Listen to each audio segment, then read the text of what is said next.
শনিবার শিলিগুড়ির কাঞ্চনজঙ্ঘা স্টেডিয়াম পরিদর্শনে এসে শিলিগুড়ির বিধায়ক শঙ্কর ঘোষ পুর নিগমের বিরুদ্ধে সুর চড়ান। বলেন, বর্তমান রাজ্য সরকারের কাছে নাকি টাকা নেই, তাহলে কিভাবে হবে কাঞ্চনজঙ্ঘা স্টেডিয়ামের উন্নয়ন। শিলিগুড়ির বিধায়ক শঙ্কর ঘোষের এই প্রশ্নের পাল্টা জবাবে শিলিগুড়ির মেয়র গৌতম দেব জানিয়েছেন, তাঁদের কাছে টাকা আছে কি নেই তা স্টেডিয়াম ঠিক করা হবে কিনা এত দায়িত্ব তার না নিলেও হবে। প্রসঙ্গত 21 ফেব্রুয়ারি ভাষা দিবসের দিন শিলিগুড়ির কাঞ্চনজঙ্ঘা স্টেডিয়ামে একটি সরকারি অনুষ্ঠানে যোগ দিয়েছিলেন রাজ্যের মুখ্যমন্ত্রী মমতা বন্দ্যোপাধ্যায়। আর সেই অনুষ্ঠানের জন্যই স্টেডিয়ামের ময়দানে তৈরি করা হয় সভা মঞ্চ, যার ফলে মাঠে গর্ত করে মাঠকে নষ্ট করা হয়েছে এমনই অভিযোগ তুলেছিল বিরোধীরা। সেই সময় শিলিগুড়ির মেয়র গৌতম দেব জানিয়েছিলেন, কাঞ্চনজঙ্ঘা স্টেডিয়ামকে নতুন রূপে সাজিয়ে তোলা হবে। 1 মাসের মধ্যেই মাঠকে আবার খেলার উপযোগী করে তোলা হবে। মেয়রের এই কথার পর প্রায় 1 মাস পরেই শিলিগুড়ি কাঞ্চনজঙ্ঘা স্টেডিয়াম পরিদর্শনে এলেন বিধায়ক শঙ্কর ঘোষ। এদিন পুর নিগমের বিরোধী দলনেতা অমিত জৈন সহ বিজেপি কাউন্সিলরদের সঙ্গে পুরো মাঠ পরিদর্শন করলেন বিধায়ক। মাঠ পরিদর্শনের পর বিধায়ক জানান, বলা হয়েছিল 1 মাসের মধ্যেই কাঞ্চনজঙ্ঘা স্টেডিয়ামের খেলার মাঠকে পুনরায় উপযুক্ত করে তোলা হবে। তা এখনো পর্যন্ত সম্পূর্ণ হয়নি।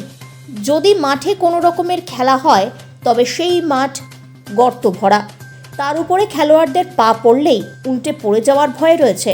পাশাপাশি তিনি আরও উল্লেখ করেন, রাজ্য সরকার কাঞ্চনজঙ্ঘা স্টেডিয়ামের দায়িত্ব দিয়েছে শিলিগুড়ি পুর নিগমকে। মেয়র বারবার করে বলেছেন স্টেডিয়ামের উন্নয়ন হবে, তবে বর্তমান রাজ্য সরকারের কাছে নিজেদের কাছেই টাকা নেই, তাহলে কিভাবে তারা স্টেডিয়ামের উন্নয়ন করবেন। এদিকে বিধায়কের এই প্রশ্নের জবাবে মেয়র বলেন, বিধায়ক একজন জনপ্রতিনিধি, তিনি স্টেডিয়াম পরিদর্শনে যেতেই পারেন, তবে তার আগে তার উচিত ছিল স্টেডিয়াম কমিটির কাছ থেকে মাঠে ঢোকার অনুমতি নেওয়া। তবে তিনি সেটা না করে হঠাৎই প্রস্তুতির অধীনে থাকা মাঠে অনুমতি ছাড়া ঢুকেছেন। পাশাপাশি মেয়র আরও বলেন, পুর নিগমের কাছে টাকা আছে কি নেই এবং তাতে স্টেডিয়াম ঠিক করা হবে কি না এত দায়িত্ব ওনার না নিলেও চলবে। সেই সরকার কিভাবে এই ধরনের এত বড় বড় কাজ করবে সেইটা একটা দেখার জায়গা আমাদের রয়েছে।